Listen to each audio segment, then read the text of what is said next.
Assalamualaikum warahmatullahi wabarakatuh. Kembali lagi di channel Hak Official. Di video kali ini saya akan melanjutkan materi dari video kemarin. Oke, langsung saja kita lanjutkan materinya, yaitu di bab C. Apa saja yang termasuk dunia tumbuhan? Yang pertama adalah lumut. Lumut merupakan anggota dunia tumbuhan. Mereka memiliki klorofil sehingga dapat melakukan fotosintesis. Apakah di rumahmu terdapat tembok, pepohonan, dan bebatuan yang lembab atau kurang terkena cahaya matahari? Jika iya, perhatikan lapisan hijau seperti beludru yang tumbuh di atasnya. Tumbuhan itulah yang dinamakan lumut. Lumut dapat dikatakan sebagai tumbuhan tingkat rendah. Ini karena akar, batang, dan daun lumut tidak dapat dibedakan secara jelas. A. Apakah lumut kerak termasuk kelompok tumbuhan lumut? Lumut kerak atau lichens bukan termasuk kelompok tumbuhan lumut. Tumbuhan ini merupakan gabungan dari dua makhluk hidup, yaitu alga dan jamur. Keduanya saling membutuhkan.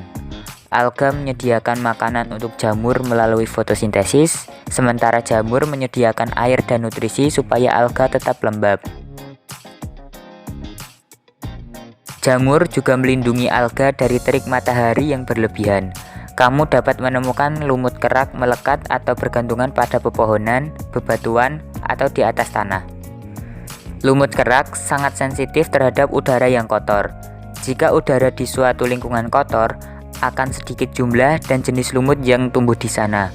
Oleh karena itu, lumut kerak dapat dijadikan sebagai penanda terjadinya pencemaran udara.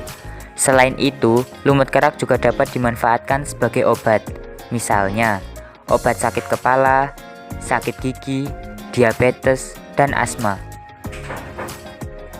Ada juga yang menggunakan lumut kerak sebagai bahan pewarna dan bahan kosmetika.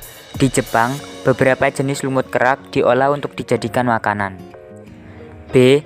Termasuk kelompok apakah alga? Alga atau ganggang adalah makhluk hidup yang menyerupai tumbuhan.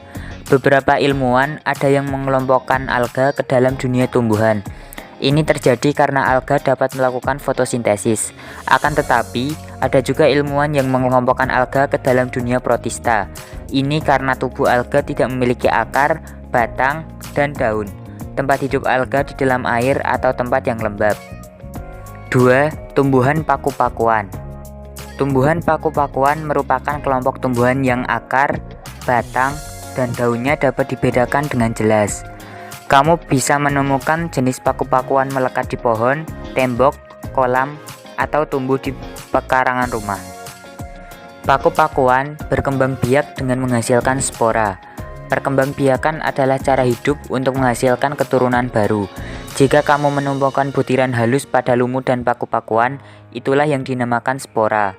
Angin dan air membantu penyerapan spora.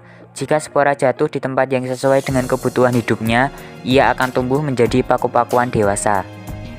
3. Tumbuhan berbunga yang menghasilkan biji. Pernahkah kamu memakan durian, apel, dan rambutan?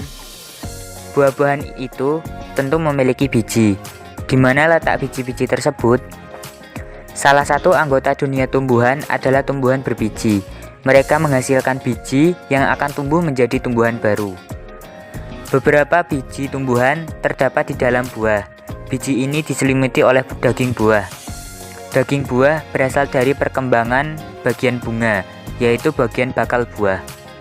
Daging buah berfungsi melindungi biji sampai biji tersebut matang dan siap menghasilkan tumbuhan baru. Ingat ya, tidak semua buah boleh dimakan. Contohnya buah kapas.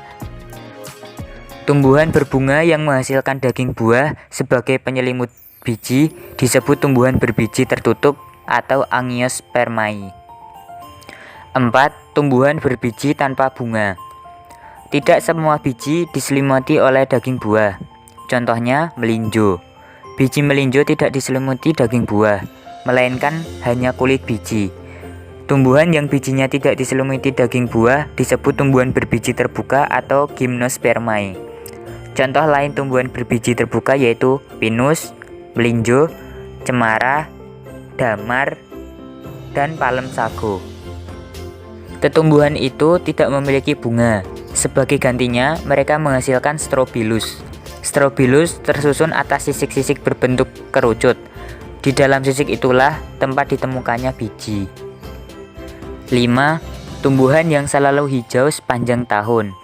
Pinus, cemara, dan sequoia merupakan contoh tumbuhan berbiji terbuka. Tetumbuhan itu memiliki daun yang bentuknya menyerupai jarum. Pohon-pohon itu juga terkenal sebagai tumbuhan evergreen, yaitu tumbuhan yang daunnya selalu hijau sepanjang tahun.